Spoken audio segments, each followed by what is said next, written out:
事实上，今年以来，白宫多次强调加强和中国对话。美国商务部部长雷蒙多日前表示，中国市场是全球最大的贸易市场，极具发展前景和潜力。推进中美贸易方面的合作，有利于改善美方的贸易缺口。中方也对雷蒙多释出善意。中国商务部发言人束觉婷周四表示，中美经贸关系的本质是互利共赢，双方经贸往来与合作符合两国和两国人民的根本利益，也有利于整个世界。希望双方共同努力，为双边经贸关系健康稳定发展创造条件。双方经贸团队一直保持着正常沟通。此外，中美军方近期以视频会晤的形式进行了多次接触。国防部发言人吴谦周四透露，8月19日，中央军委国际军事合作办公室领导与美国防部助理部长邦办视频通话。9月28日至29日，中央军委国际军事合作办公室领导与美国防部助理部长邦办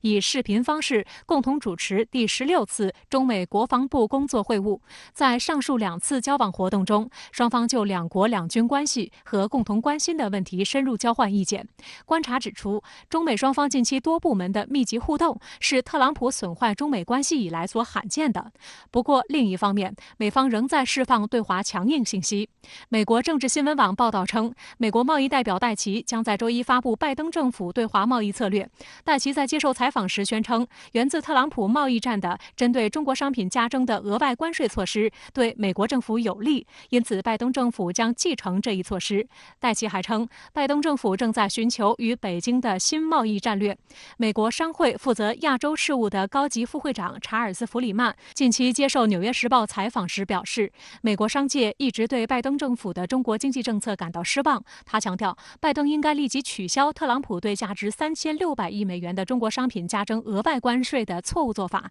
因为数据证实，这些关税的实际承担者是美国企业和消费者，导致美国企业竞争力下降。他这个讲话的话，实际上是对华贸易，他要在星期一公布这个战略所透露的一些口风啊。但是从这个口风，我们可以感觉到，第一，这个中美啊，要在可预见的这个未来，将会围绕着中美贸易第一阶段协议要展开比较激烈的这个博弈。美国呀，这个仍然会延续特朗普在贸易政策对中国施压的这么一个惯用的这么一个策略。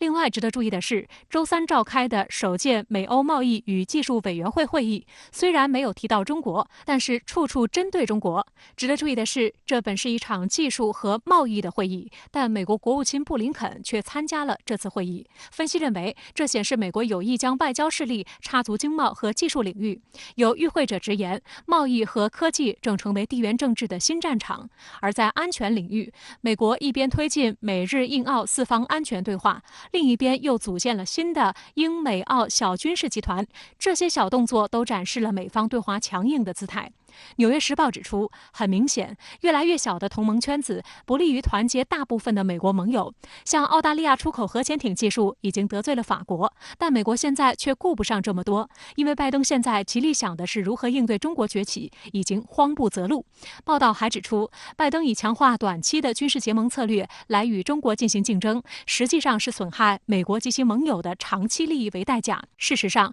美国频频在海外布局的同时，拜登的内政却面临党争的巨大掣肘，难以摆平。此前外界极度担忧美国联邦政府将再度陷入关门的风险，甚至有可能引发全球性的金融风险。但在美国联邦政府本财年的最后一天，两党终于通过一项临时拨款法案，避免美国政府因资金耗尽停摆。外界也终于松了一口气。在美国的历史上，我们经常会看到出现这么一种局面：美